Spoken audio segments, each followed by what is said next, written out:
વિદ્યાર્થી મિત્રો, આપણે માર્ચ 2024માં ધોરણ 12 કોમર્સની જે પરીક્ષા લેવાની છે તે અંગે ગાલાની અસાઇનમેન્ટના પેપરોનું સોલ્યુશન જોઈશું.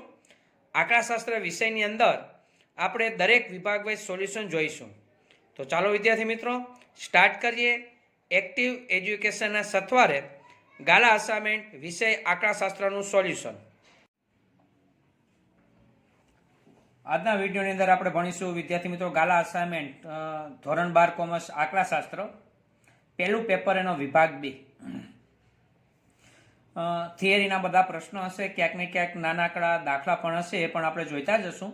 પેપર સ્ટાઇલ પ્રમાણે આપણે સેક્શન બી ની અંદર 10 દાખલા પૂછાય છે. તો પહેલો પ્રશ્ન છે એટલે કે 21મા ક્રમ 1 થી 20 એ MCQ છે. 21મો ક્રમ પહેલું પેપર. ફુગાવાનો દર શોધવા માટે કયા સૂચકાંકનો ઉપયોગ કરવામાં આવે છે અને ફુગાવાનો દર શોધવા માટેનું સૂત્ર આપો. ઓકે, આખા ચેપ્ટરની અંદર કે સૂચકાંક ચેપ્ટરની અંદર એવું છે કે સૂચકાંક શોધવા માટે છૂટક ભાવ સૂચકાંક શોધવા માટે, પણ ફુગાવાનો દર શોધવા માટે જથ્થાબંધ ભાવનો સૂચકાંકનો ઉપયોગ કરવામાં આવે છે. જથ્થાબંધ ભાવ મેઇન વસ્તુ આ છે.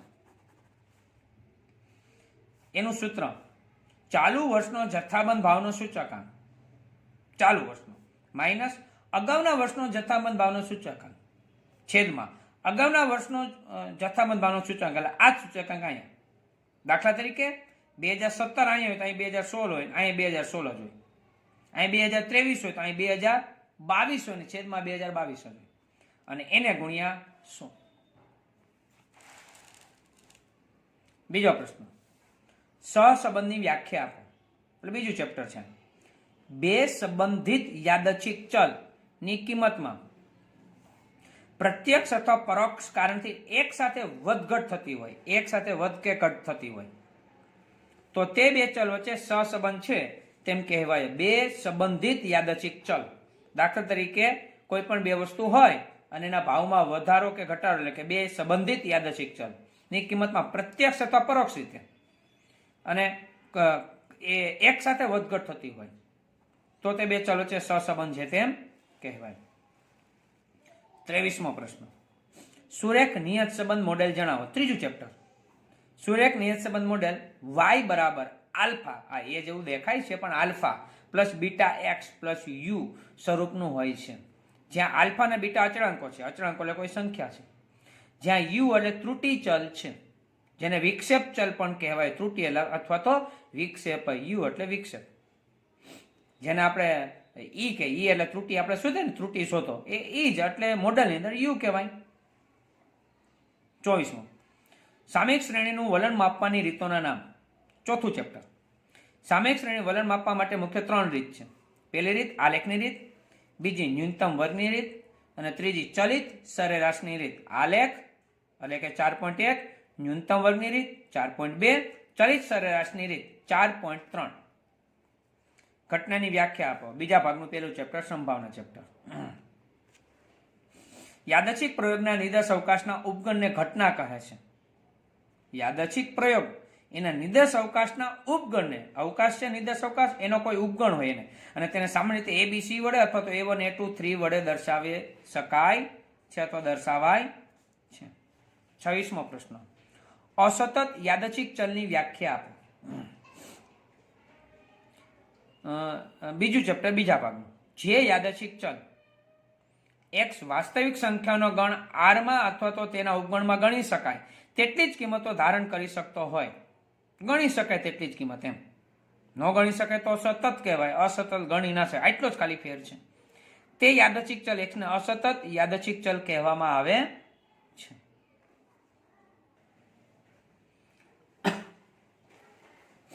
સત્યાવીસમો પ્રશ્ન, પ્રમાણ્ય વિતરણની વિષમતા કેટલી હોય છે? તો કે પ્રમાણ્ય વિતરણની વિષમતા 0 હોય છે. વિષમતા ફિક્સ જ છે, 0 0 હોય છે.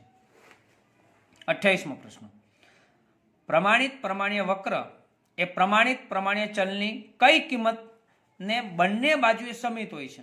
બંને બાજુ સરખી, સમિત એટલે સરખી.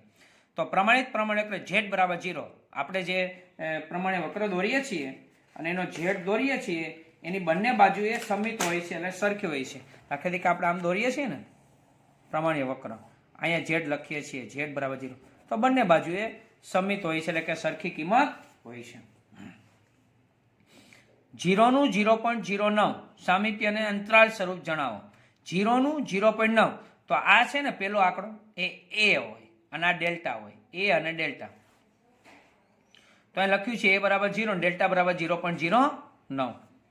તો અંતરાલ સ્વરૂપ લેવું હોય તો a માઇનસ ડેલ્ટા અને a પ્લસ ડેલ્ટા. a માંથી ડેલ્ટા બાદ કરો અને a માં પ્લસ ડેલ્ટા કરો. માઇનસ 0.09 થી 0.09. 30મો પ્રશ્ન. y બરાબર a ની n ઘાત. એ અચળ સંખ્યા છે. Very antique question. હોશિયાર વિદ્યાર્થીઓ પણ કદાચ અહીંયા ભૂલ કરી બેસે એવી શક્યતા છે. y બરાબર a ની n ઘાત, a બરાબર અચળ સંખ્યા, તો dy upon dx મેળવો. તો મોટે ભાગે આપણે શું કરીએ, ભૂલ કરીએ એટલે શું, dy upon dx એટલે આપણે એવું પાકું કરીએ કે ઘાત આગળ આવે, n આગળ આવે અને ઉપર એક ઘાત ઘટે એટલે n-1. તો મોટે ભાગે આપણે જવાબ લખો ને તો કદાચ ભૂલ કરીએ તો આવી કરીએ કે ભાઈ y બરાબર a ની n ઘાત છે, તો dy upon dx કરીએ, ઘાત આપણે શું કરીએ, આપણે આગળ લઈએ, આમ ઘાત આગળ ઇન્ટુ a અને ઉપર એક ઘાત. આ ભૂલ થાય. પણ હવે હકીકતમાં રકમની અંદર એવું કીધું એ અચળ સંખ્યા છે. એ એટલે અચળ એટલે કોઈ પણ સંખ્યા 2, 5, 10, 5 ગમે તેવી અચળ સંખ્યા અહીંયા આપણે આપી છે. દાખલા તરીકે એમ બોલું કે y બરાબર 10, આનું વિકલન કેટલું થાય, તો અચળ સંખ્યાનું કેટલું થાય, 0. તો એ છે ને અચળ સંખ્યા છે, એની ગમે એટલી ઘાત આપે એ તો અચળ જ ને. દાખલા કે 5 ની 2 ઘાત, 5 ની 10 ઘાત, 5 ની 3 ઘાત, 5 ની 4 ઘાત, આવે તો કોઈ સંખ્યા જ ને. અને કોઈ પણ સંખ્યાનું વિકલન કેટલું થાય, 0 થાય. તો એટલા માટે ભૂલ કરતા નહીં, ખાસ ધ્યાન રાખજો. અચળ સંખ્યા છે એ, તો અહીં ઘાત આગળ આવે એવો નિયમ ના આવે. એની n ઘાત બરાબર અચળ સંખ્યા હોય તો dy upon dx કેટલું થાય, 0.